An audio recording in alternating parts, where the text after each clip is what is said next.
बिस्मिल्लाहिर्रहमानिर्रहीम। अस्सलाम वालेकुम नाज़रीन, आप देख रहे हैं 92.8 विद सादिया अफजाल। नाज़रीन, एक तरफ तो पाकिस्तान तहरीक इंसाफ की हुकूमत में शौकत तरीन साहब ने चौथे वज़ीर ख़जाना की हैसियत से हलफ उठा लिया है। शौकत तरीन साहब ने इस बात का एतराफ़ किया है कि पिछले 2.5 सालों में पाकिस्तान की जो मईशत है वो दुरुस्त समत में नहीं गई है और बहुत सारी चीज़ें ऐसी करने वाली हैं जिससे आप पाकिस्तान की मईशत को एक सही डायरेक्शन दे सकें, और उसके लिए सबसे पहले हाउस इन ऑर्डर करना बहुत ज़्यादा ज़रूरी है। साबिक वज़ीर ख़जाना असद उमर साहब जो हैं, उन्होंने शौकत तरीन साहब की इन तमाम बातों से इख्तलाफ किया है और ये कहा है कि उन्होंने मईशत का जो भी तज्ज़िया पेश किया है उनसे वो इत्तफाक नहीं करते। दूसरी तरफ वज़ीर आज़म साहब से जब वज़ीर ख़जाना शौकत तरीन साहब की मुलाकात होती है तो वो शौकत तरीन साहब की सलाहियतों पर बाकायदा भरपूर एतमाद का इजहार करते हैं।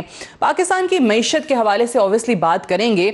मैक्रो इकनॉमिक इंडिकेटर्स तो हमेशा ये हुकूमत हमें बड़े ज़बरदस्त किस्म के बताती है, लेकिन उससे एक आम आदमी की ज़िंदगी पर क्या फ़र्क पड़ रहा है। अभी रमज़ान के महीने में ही देख लीजिए, कहीं सस्ते बाज़ार के नाम से, कहीं बचत बाज़ार के नाम से और कहीं रमज़ान बाज़ार के नाम से सस्ती चीज़ें आवाम को फराहम करने की कोशिश की जा रही है, लेकिन क्या वो चीज़ें वाकई में मुहैया भी हो रही हैं? कहीं पर कीमतें कम हैं लेकिन लोगों की दस्तरस से वो चीज़ें बाहर हैं, क्योंकि शॉर्टेज हर चीज़ की इस कदर मुख्तलिफ शहरों में देखने को मिल रही है। और अभी ताज़ा तरीन सूरत हाल जो 2 दिन से है वो पंजाब में है। पंजाब के मुख्तलिफ इलाकों में चीनी की किल्लत है, जो कि दीगर सूबों में इस किस्म की सूरत हाल आपको देखने को नहीं मिल रही। खुसूसी तौर पर पंजाब में जहाँ चीनी मिल रही है वो बहुत महंगे दामों मिल रही है, अदरवाइज़ चीनी अवेलेबल ही नहीं हो रही है। दूसरी तरफ अगर हम बात करें लाहौर में ही जो लाहौर हाई कोर्ट से एक मुताल्लिक़ एक अहम फैसला शहबाज शरीफ साहब के हवाले से कि 4 दिन हो गए हम ये सुन रहे हैं कि शहबाज शरीफ साहब की ज़मानत हो गई है, लेकिन उसके बाद यकायक ये ख़बर आती है कि नहीं, एक जज ने तो ज़मानत मंजूर की, दूसरे जज ने ज़मानत जो है वो मुस्तरद कर दी उनकी और इख्तलाफी नोट साथ लगा दिया। उन्होंने बहुत सारी ऑब्वियसली उसमें वजूहात की तफसीलात भी बताई हैं कि क्यों ज़मानत मुस्तरद हो रही है।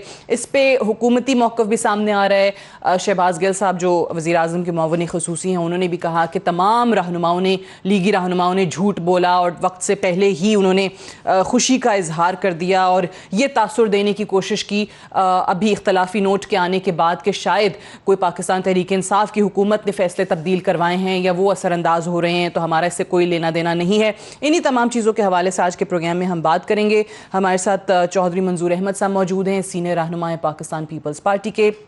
सेनेटर आज़म नज़ीर तारड़ साहब हमारे साथ मौजूद हैं, सीनियर रहनुमा है PMLN के। और सेनेटर ऑन अब्बास बप्पी साहब हमारे साथ मौजूद हैं, सीनियर रहनुमा है पाकिस्तान तहरीक इंसाफ के। आप तीनों को प्रोग्राम में खुशामदीद कहते हैं, बेहद शुक्रिया। आज़म नज़ीर तारड़ साहब, स्टार्ट आप ही से करना चाहेंगे इसी मामले से, क्योंकि आप ऑब्वियसली कोर्ट में थे, वकील थे।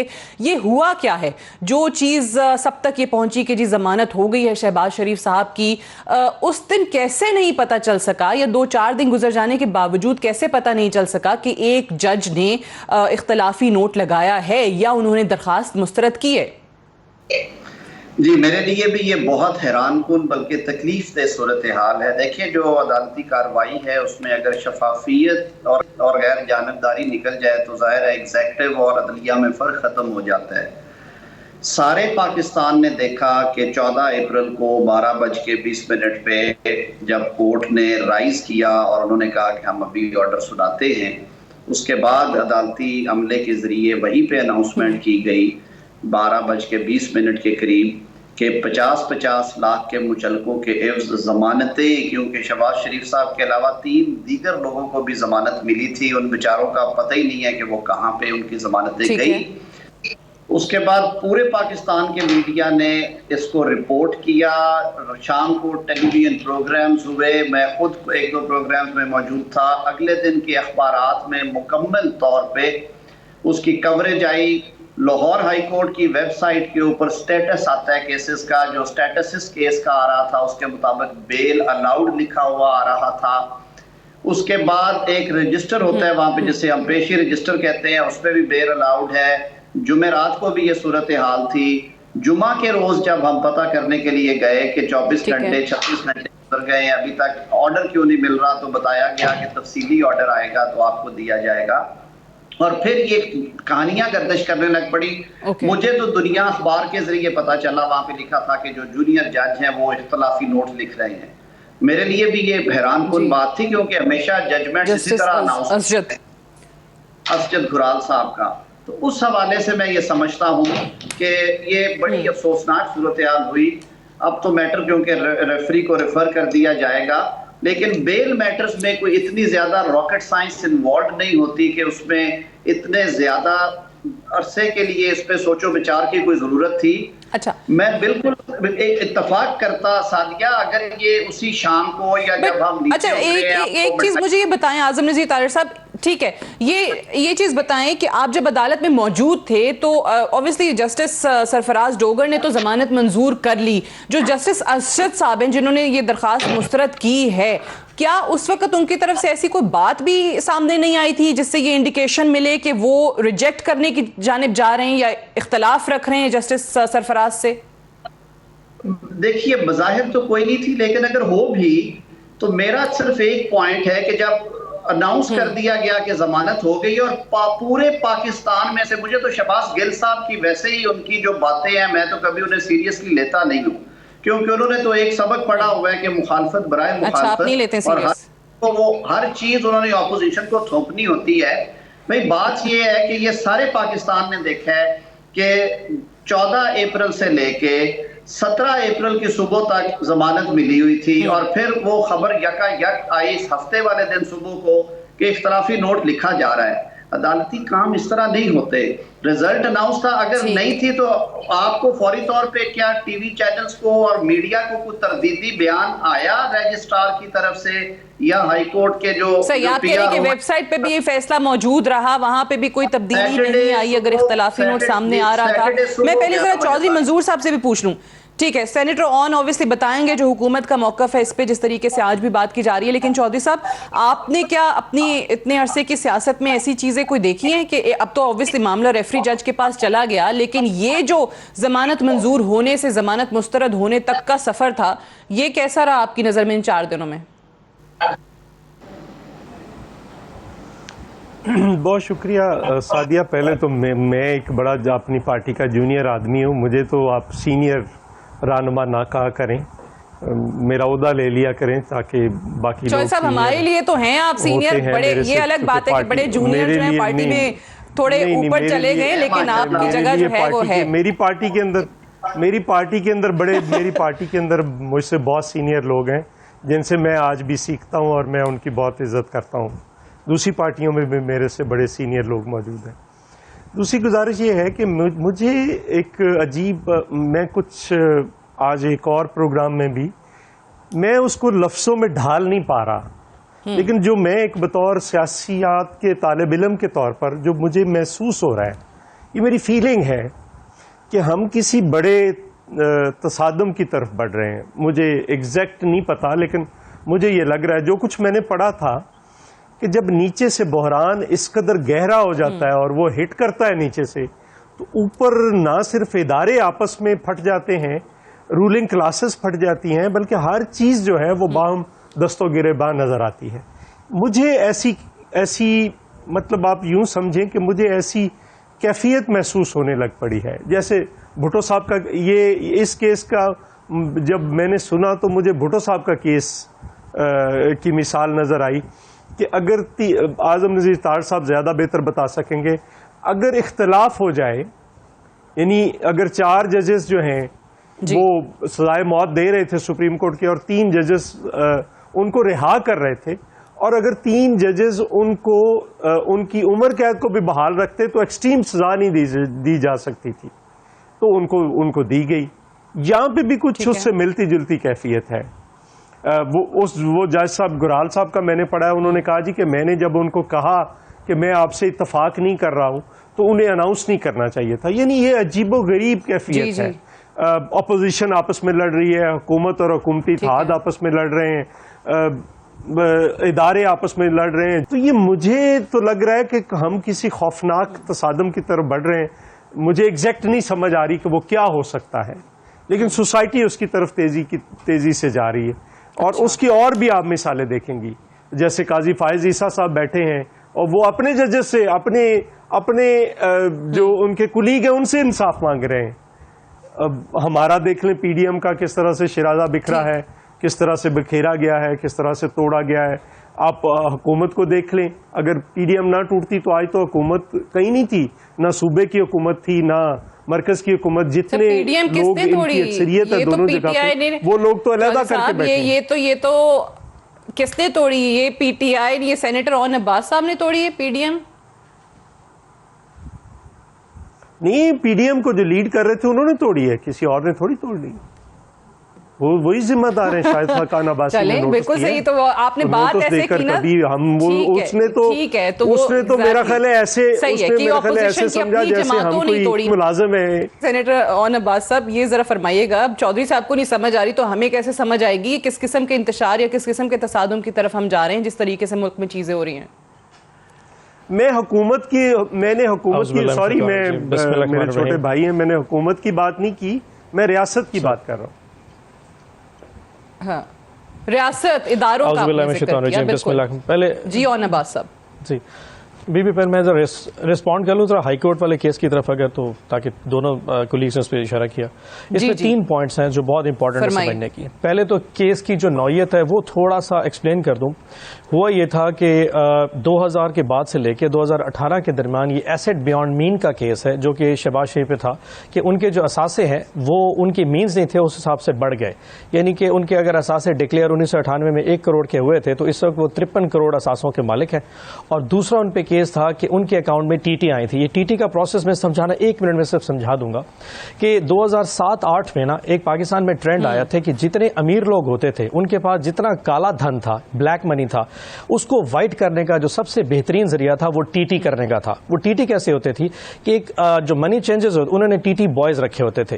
वो उन जाके जिसके पास काला धन होता था वो मनी चेंजर्स को पैसे देता था कि भाई ये 50 करोड़ मैंने कमीशन खाया है, मैं इसको अपने अकाउंट में शो नहीं कर सकता, तुम ये 50 करोड़ ले लो, इसको यहां से टीटी करो। टीटी पाकिस्तान से जनरेट होती थी और दुबई के थ्रू एक्सचेंज होकर वापस पाकिस्तान आती थी और वो फॉरेन रेमिटेंस की सूरत में आती थी। और जब वो पैसे वापस आते तो वो शहबाज शरीफ की जो बेगम साहिबा है उनके अकाउंट में आए, उनकी बेटी के अकाउंट में आए, उनके दामाद के अकाउंट, और ये कुछ 7.5 अरब के करीब जो था, जो ब्लैक मनी था जिसको उन्होंने वाइट किया, उसके ऊपर ये केस था। पहले तो आपको ये क्लियर हो जाए कि ये मनी लॉन्ड्रिंग का केस। नंबर 2, अगर किसी शख्स को किसी केस में जमानत मिल जाती है तो इसका अब ये मतलब बिल्कुल नहीं होता कि वो जो शख्स है वो गुनाहगार नहीं है। आज से जिस दिन शहबाज शरीफ साहब को जमानत मिली थी उससे एग्जैक्टली 2 दिन पहले उजैर बलोच को भी अपने केस नंबर 22 में जमानत मिली थी, जिस केस में उसने पुलिस की गाड़ी के ऊपर फायरिंग की थी, लेकिन क्योंकि गवाह मुनारिफ हो गए तो उनको जमानत मिल गई। तो इसमें यकीनन उजैर बलोच उसमें बेगुनाह नहीं था। अब तीसरे इशू की तरफ आ जाता हूं कि ये जो हाई कोर्ट का जी तीसरी चीज आ गई जस्टिस गुराल साहब का, जो है जैसे कि मेरे सीनियर है लॉ के सीनियर, तो ऑब्वियसली जस्टिस तारड़ साहब ना, सेनेटर तारड़ साहब है, मैं तो इसमें बिल्कुल इकोनॉमिक्स का स्टूडेंट हूं, लेकिन ये मैं समझ सकता हूं कि जब तक 2 जज साहबान आपस में किसी बेल के ऊपर एग्री ना करें उसका नोट इशू नहीं हो सकता। सो किसी नायब कासिद ने किसी मैलाफाइड इंटेंशन की वजह से या किसी और इंटेंशन की वजह से जब उसने अनाउंस कर दिया और जिस पे डिसेंटिंग नोट आ गया तो फैसला बाहर आना नहीं चाहिए था। जब फैसला आ गया तो उसमें जस्टिस घुराल ने बड़ा क्लियरली लिखा कि इस केस में लग रहा है कि जो टीटियां उनके अकाउंट में आई हैं वो नाजायज हैं, और वो जो लोग जिन्होंने अकाउंट में टीटियां करवाई और जिन रिश्तेदारों में गई उससे प्रूव होता है कि शहबाज शरीफ साहब गिल्टी हैं, इसलिए उनको जमानत देना शायद गलत होगा इस बेस पे। और आखिरी चीज जो कहूंगा, जैसे मरियम औरंगजेब का मैं इंटरव्यू देख रहा था और कल जस्ट राना सनाउल्लाह ने धमकी, राना सनाउल्लाह कल देख रहे थे, एक मिनट, चीफ कमिश्नर लाहौर को धमकी दे रहे थे और चीफ सेक्रेटरी को, एग्जैक्टली उसी टोन में मरियम बीबी ने शुगर कोटेड तरीके से जिस तरीके से जुडिशरी को फिर धमकी देने की कोशिश की। आपको शायद याद हो NA 75 का डिसीजन हमारे जब अगेंस्ट आया था, जबकि स्टे दिया था सुप्रीम कोर्ट ने, तो उस दिन एक ट्रेंड चलाया गया था एक सीनियर सुप्रीम कोर्ट के जज के हवाले से, वही शर्मनाक हवाला आज ये दोबारा इनिशिएट कर लें। और मैं आपको बता रहा हूं अगले 2-3 में इन्हीं जस्टिस घुराल के खिलाफ एक बहुत बड़ा मीडिया एक ट्रेंड चलाया जाएगा ट्विटर पे, जिसपे उनकी ऐसी अल्लाह करे अल्लाह उनकी इज्जत को बहाल रखे और जुडिशरी की इज्जत को बहाल करे। औरंगजेब साहिबा ने, आप कहते हैं कि जी जुडिशरी को धमकियां दी जा रही हैं। मैं मुझे एक ब्रेक के लिए जाना है, लेकिन ये जो आपने बात की है, मैं ब्रेक से वापस आके आजम नज़ीर तारड़ साहब से जानने की कोशिश, आपने कहा कि ये तो नायब कासिद की तरफ से एक चीज़ आ गई थी और ये होनी नहीं चाहिए थी जब जज खुद वहाँ पर मौजूद और इख्तलाफ भी कर रहे थे और वो एग्री नहीं की थी उन्होंने ज़मानत मंजूर करने के लिए। मैं एक ब्रेक ले लूँ, ब्रेक से वापस आएंगे, डिस्कशन को यहीं से आगे बढ़ाएंगे। Stay tuned.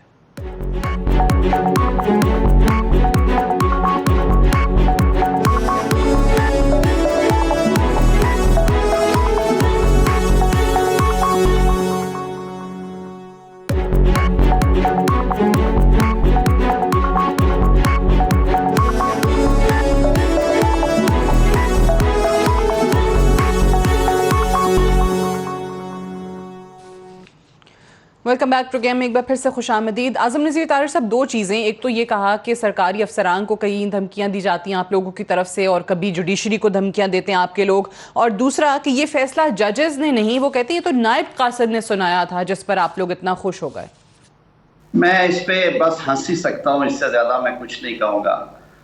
हद हो गई है। ये हमेशा कोर्ट के जो डिसीजंस हैं वो उनके अहलकारान बाहर आके बताते हैं जब वो रिटायरिंग चैम्बर में चले जाते हैं। मैं अर्ज कर दूं कि एक हफ्ता पहले आहत चीमा की जमानत भी इसी तरह अनाउंस हुई थी। उससे 2 दिन पहले लाहौर DH केस में जो मुराद अरशद हैं उनकी जमानत भी ऐसी हुई। उससे 12-14 दिन पहले हमजा शहबाज को बेल दी गई, वो भी ऐसे हुई।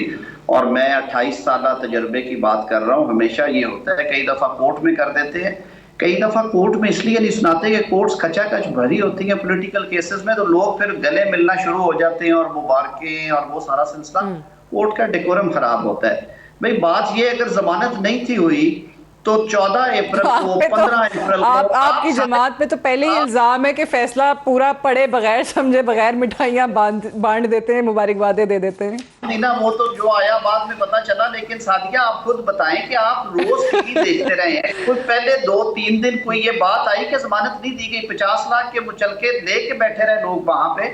और दूसरी बात मैं थोड़ी सी अदब से अर्ज करूंगा, मैंने क्योंकि ये केस खुद 2 दिन आर्ग्यू किया है, ऑन अब्बास मेरे कुलीग हैं, भाई हैं, क्योंकि लॉयर नहीं है, उन्होंने जो शहबाज गिल साहब से सुना वो यहाँ पे कह दिया।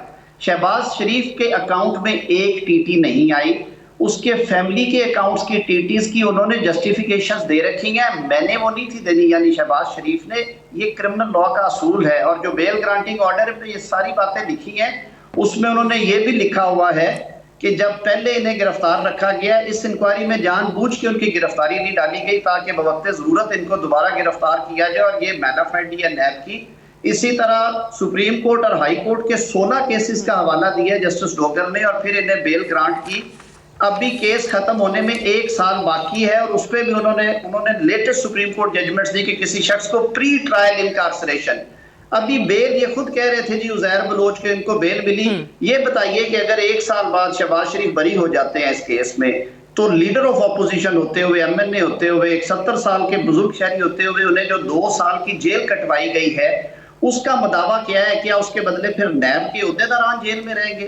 तो कुछ बैलेंस कोर्ट्स करती हैं हमेशा, और हम लोग इंशाअल्लाह अजीज किसी के मुंह पे उफ भी नहीं आएगी अगर जमानत होती है या नहीं होती। लेकिन एक बात जरूर बताऊं कि मैं बतौर बार लीडर के ये बात कर रहा हूँ, मुझे बहुत मोहतरम दुरान साहब हमारे अच्छे जजेस में से हैं, मुझे बड़ी तकलीफ हुई है इस तरह की जब चीजें होती हैं। अगर कोई ऐसी बात थी तो उन्हें फौरी तौर पे विदिन 1 आवर उन्हें ये एलामिया जारी कराना चाहिए था। अमूमन वो हमें पैगाम भेज देते होते हैं कोर्ट एहलकारों के जरिए कि आपको कंफ्यूजन हुई है, जमानत नहीं दी गई, हम फौरन रुक जाते हैं। तो इसलिए ये बड़ी मेरे लिए तकलीफ दे चीज है। जो चौधरी मंजूर साहब ने सही कहा, बड़े भाई हैं मेरे और उनका भी लीगल प्रोफेशन से ताल्लुक है, वो सियासत के भी बड़े अच्छे खिलाड़ी हैं। चीजें बड़ी अजीबो गरीब तरह से टूट फूट रही हैं। अल्लाह ताला इस रियासत को महफूज रखे, और हम लोग इस रियासत को बचाने के लिए अपना पॉजिटिव किरदार अदा करें। ये चीजें ठीक नहीं हो रही। लोगों की जो परसेप्शन है वो क्या है कि 2 दिन बाद फैसला क्यों तब्दील ठीक नहीं हो रही, सही है। जवाब कोई नहीं। अच्छा, नायब कासिद लगा दिया, ठीक हो गया।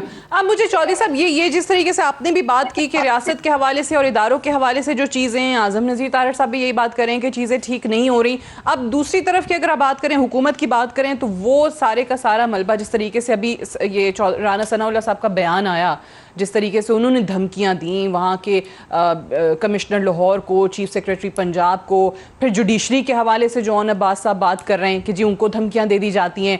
जो जज अपनी मर्जी का फैसला नहीं देता उसके खिलाफ फिर सोशल मीडिया पे अब ट्रेंड्स करने का एक बड़ा रिवाज जो है वो शुरू हो गया है। तो यहाँ पर किसी की भी इज्जतें, किसी की भी पगड़ियाँ उछाली जा रही हैं। कोई इंसान भी, कोई शख्स भी, कोई इदारा भी किसी चीज़ से महफूज नहीं रहा। तो ये मामलात आगे चलेंगे कैसे? आप लोग कहेंगे कि जी उनकी तरफ से हो रहे हैं या किसी इदारे की तरफ से हो रहे हैं, ये लोग कहेंगे कि आप लोग ये सब करवा रहे हैं। ये इल्ज़ाम, ये ब्लेम गेम ऐसे ही चलती रहेगी क्या? देखिए, मैंने किसी पे इल्ज़ाम की बात नहीं की, ना कोई दूसरा। मेरा तो एक तजिया था जो मैं देख रहा हूँ बतौर एक, मैंने मेरी मतलब एक जिदोजहद है, 30-35 साल की स्टूडेंट दौर से लेकर पॉलिटिक्स ही की है। मसला अलमिया ये हो रहा है कि कोई बात ना कोई समझने के लिए तैयार है ना कोई सुनने के लिए तैयार है। इस रियासत में इस वक्त इतनी खौफनाक सूरत हाल डेवलप हो गई है। मियाँ नवाज शरीफ साहब के जो घर की बात है, अब देखिए वो ऐसा डिस्प्यूट हो गया है, उसको कोई मानेगा नहीं। इसका तरीका अब गवर्नमेंट के पास ये है कि अगर कुछ गलत हुआ है तो वो अदालत के पास चले जाए और अदालत से ऑर्डर ले लें, जो अदालत ऑर्डर करे उस पर इम्प्लीमेंट कर दें। वरना आप जो कहेंगे, अब बात घरों तक पहुंच गई है। अगर उन्होंने कहा कि हमने ये घर गिराना है तो वापस जवाब आया कि फिर बनी गाला भी गिरेगा और फिर वो जमान पार्क भी गिरेगा। मतलब हम यहाँ तक पहुंच गए हैं। तो अगर यहाँ तक बात पहुंच गई है तो बेसिक जो जुडिशरी का रोल है वो बुनियादी तौर पर जुडिशरी का रोल है, एम्पायर का रोल, किसी और का एम्पायर का रोल नहीं है। बेसिक तो जुडिशरी है। और मैं ज़ाती तौर पर कानून का तालिब इल्म होने के नाते भी कहूँगा कि मैं ज़ाती तौर पर समझता हूँ इस मुल्क में हम सारे जिम्मेदार हैं। हम भी जिम्मेदार हैं, बिल्कुल कोई बरी जिम्मा नहीं है इन मुल्क के अंदर चीज़ों को, जो बतौर पॉलिटिशियन मैं बात करता हूँ। लेकिन सबसे बड़ी जिम्मेदार जुडिशरी है, अदलिया है। जस्टिस मुनीर के केस से लेकर पहले मार्शल लॉ को वैलिडेट करने से लेकर आज तक जितने भी फैसले किए हैं, एक्चुअल तो उन्होंने तबाही बर्बादी की है। उन्होंने कहना था ना कि फौज अगर कहीं एक्सीड कर रही थी तो उन्होंने कहना था ना कि आप गलत कर रहे हैं। मैं अगर कर रहा हूं बतौर पॉलिटिशियन तो उन्होंने कहना था ना। अगर पार्लियामेंट कर रही थी तो पार्लियामेंट को भी उन्होंने कहना था कि पार्लियामेंट या कोई हुकूमत यहाँ पे एक्सीड कर रही है। ये नहीं है। रात तक धमकियों का मेरा ख्याल है ऑनेस्टली स्पीकिंग नहीं देनी चाहिए, किसी को भी नहीं देनी चाहिए। लेकिन अगर ये आज गलत है तो कल भी गलत था। कल इमरान खान खुद धमकियां दे रहे थे, कहते थे मैं अपने हाथों से फांसी दूंगा।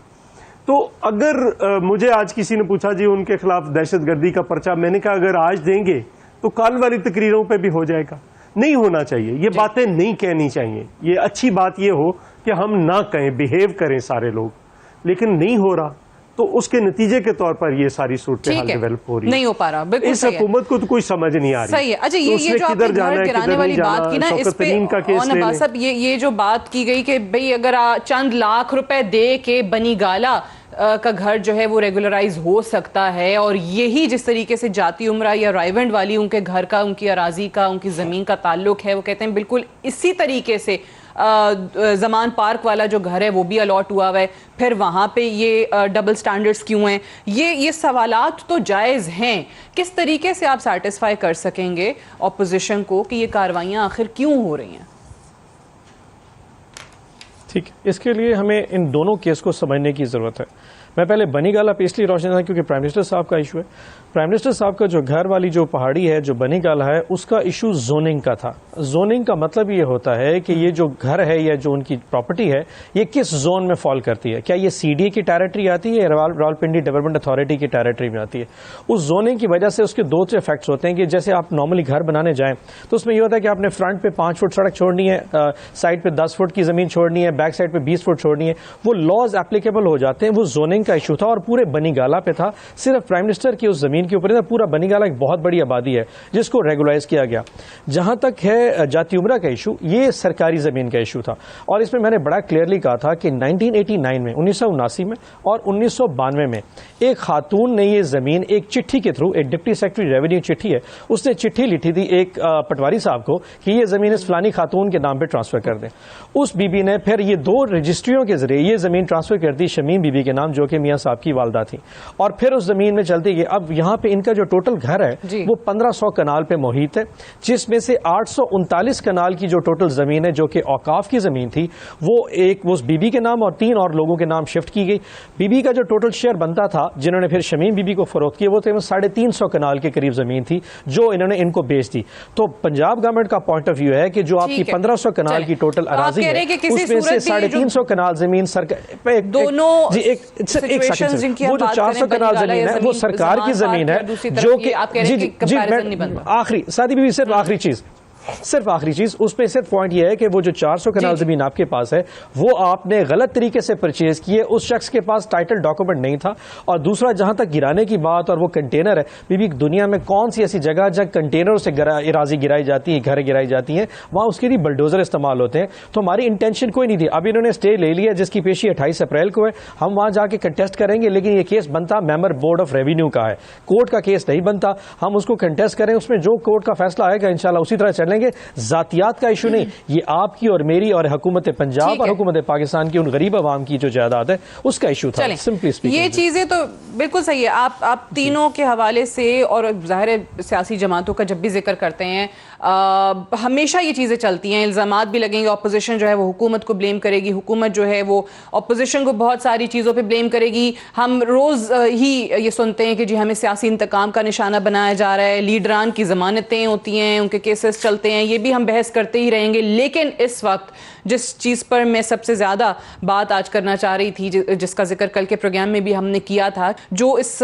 माह रमज़ान के अंदर आवाम की मुश्किलात जिस कदर उनमें इजाफा हुआ है, महंगाई जिस कदर बढ़ती चली जा रही है, शायद आवाम को शहबाज शरीफ साहब, इमरान खान साहब या जरदारी साहब, बिलावल साहब के केसेस में क्या हो रहा है उन चीज़ों से इतना फ़र्क नहीं पड़ेगा, लेकिन उनके लिए आटा, चीनी, दालें, ये कीमतें कम हुई हैं नहीं हुई हैं, उन्होंने रात को या सुबह उठ के अपने बच्चों को क्या खिलाना है, 2 वक्त की रोटी मैसर है, उनके ये सवालात हैं, उनके ये कंसर्न्स हैं।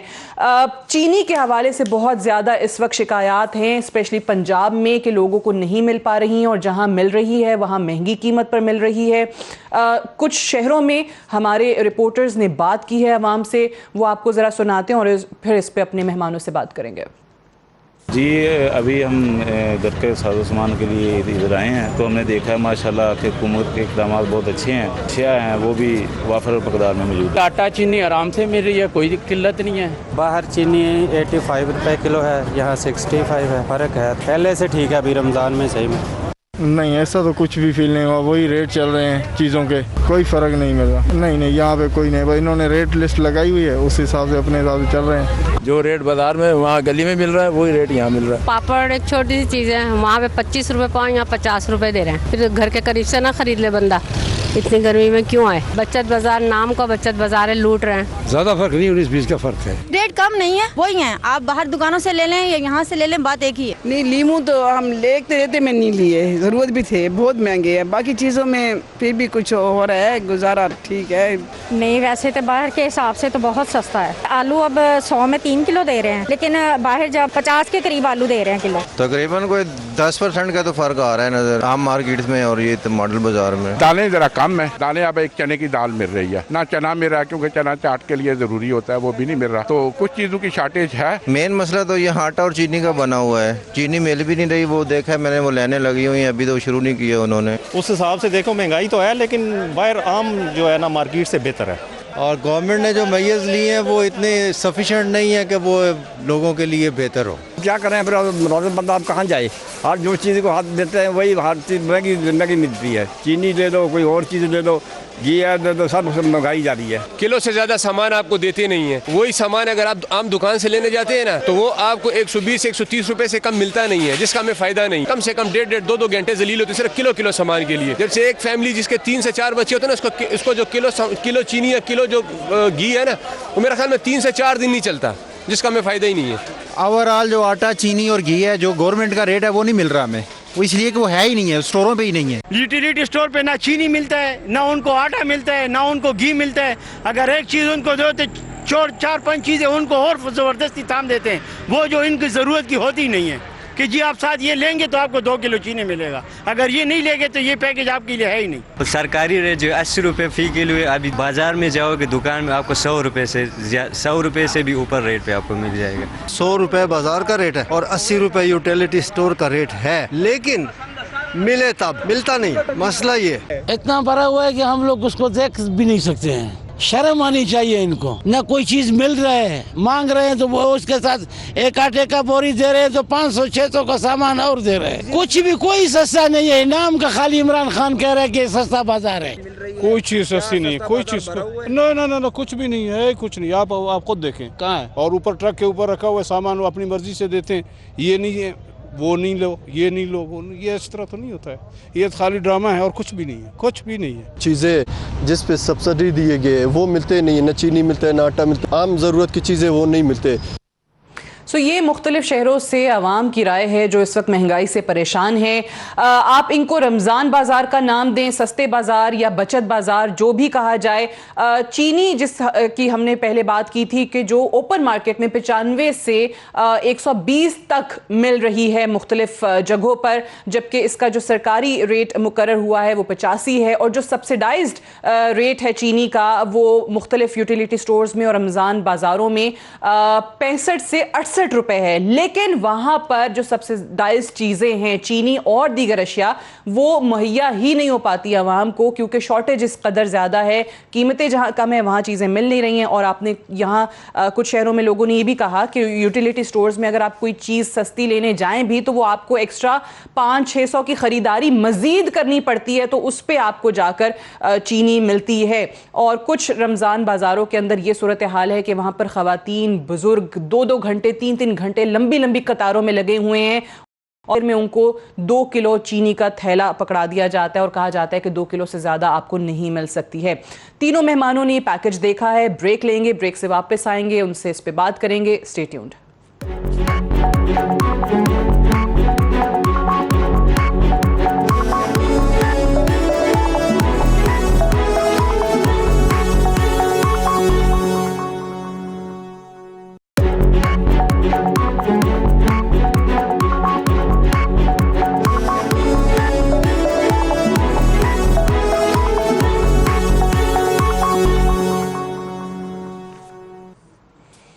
Welcome back. आजम नज़ीर ताहिर साहब, शहबाज शरीफ साहब के लिए तो रेफरी जज क्या फैसला करता है, उनकी रिहाई होती है, कब होती है, ये तो पता चल ही जाएगा।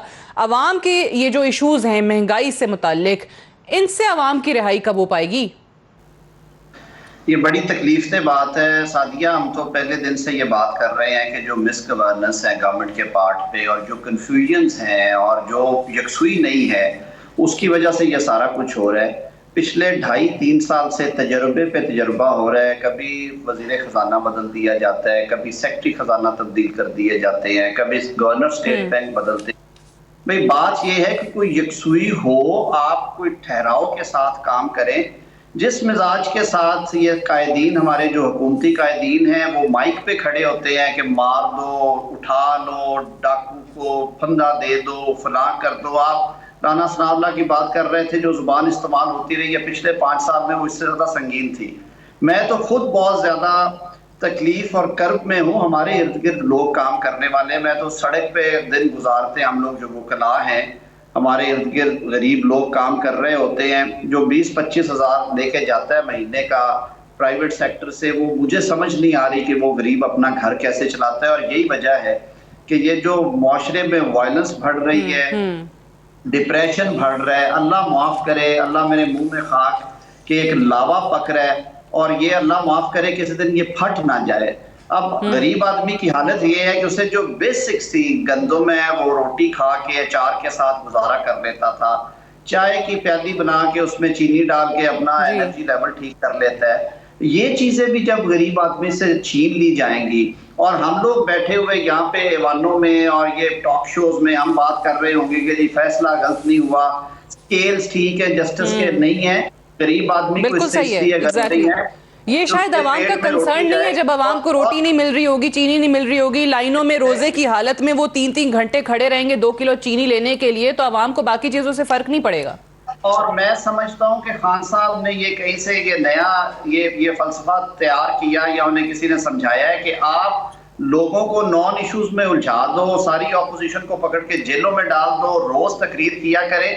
कितने हजार अरब थे जो इन्होंने लेके आने थे, और वो कहाँ गए हैं? बंदे 2-2, 3-3 साल, 3.25 साल जेल काट के आज चीमा, जिसके बच्चों की उम्र 5 साल और 8 साल थी। चलिए ये उनसे पूछ लेते हैं। पहले मैं ये चौधरी मंजूर साहब, आजम साहब भी लाहौर में, आप भी कसूर में, वहां पे भी क्या ये हालात हैं कि मतलब पंजाब जैसा सूबा जहां सबसे ज्यादा चीनी बनती है, वहां किल्लत कैसे हो सकती है? पहले तो एक बुनियादी बात यह है कि असल इशू ये है, आप जितने सर्वे उठाकर देखेंगी महंगाई नंबर 1 होगा। अब जितने भी तारीख में आज तक सर्वे हुए हैं, लोगों से पूछे मसला क्या है, महंगाई है। तो इस वक्त असल चीज़ ये है कि चीनी 50 पे थी, इनके आने के बाद 110 पे 115 पे चली गई है, आटा 35 से 70 पे चला गया है, घी 140 का था 280 का चला गया है, और बिजली की कीमत में तकरीबन 2 गुना इजाफा हो गया है, तेल की कीमत में इजाफा हो गया है। जो आम आदमी है, जो एक मेहनत कश मजदूर है, जिसने रोज़ कमाना है और रोज़ खाना है, वो इन चीज़ों में उससे 80 से 90% उसकी आमदन इसमें चली जाती है।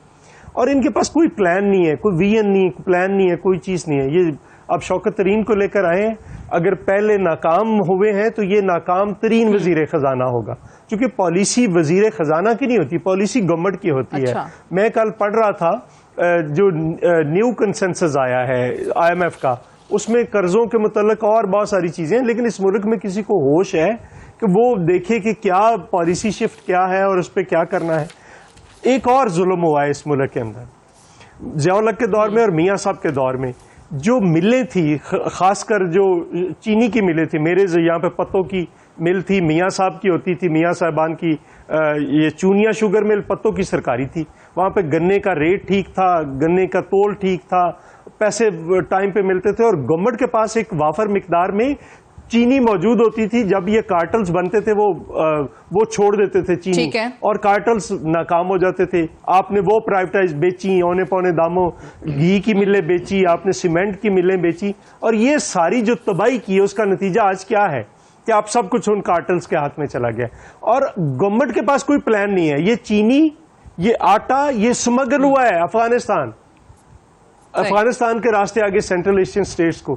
कोई इस पे कोई बात नहीं हो रही, कोई बंदा बात नहीं कर रहा, गौर नहीं कर रहा। हत्ता कि जो फूड सिक्योरिटी के मिनिस्टर फखर इमाम सीनियर सियासतदान है, उन्होंने वहां पे खड़े होकर कहा कि हमें नहीं समझ आ रही कि 60 लाख टन गंदम कहां पे चलेगी और कैसे चलेगी, गायब किधर होगी।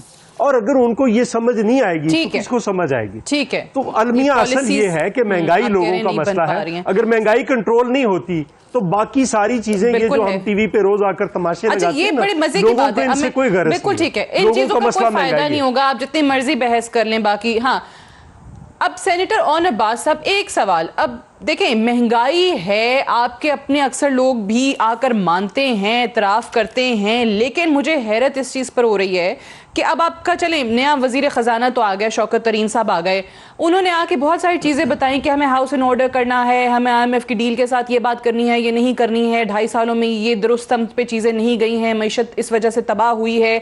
तो चीज़ों की इस्लाह तभी होती है जब आप एतराफ़ करें गलती का और आप माने कि हाँ चीज़ें गलत हैं। बट अगर आपके साबिक वजीर ख़जाना असद उमर साहब ये कहेंगे कि नहीं, मैं शौकत तरीन की बातों से इत्तफाक ही नहीं करता, वो जो कह रहे हैं वो गलत कह रहे हैं, मईशत बिल्कुल सही है, तो अगर मईशत सही है तो फिर आपने सही क्या करना है? शौकत तरीन साहब को क्या सही करने के लिए लेकर आए हैं? देखिए बीबी, हम टॉक शो पे बैठे हैं और मेरे दोनों सीनियर से जो बातें की हैं, मैं ब्लेम गेम में बिल्कुल जाना पसंद नहीं करूंगा, बिकॉज ये नेगेटिव एस्पेक्ट होता है कि मैं कहूं कि चीनी की कीमत 2010 में 100 क्रॉस हुई थी और 2017 में भी क्रॉस हुई, लेकिन इसको छोड़ देते हैं। हम समझते हैं कि आवाम तकलीफ में है, रमज़ान का महीना है और हमें उनको इस मुश्किलात से बचाना है।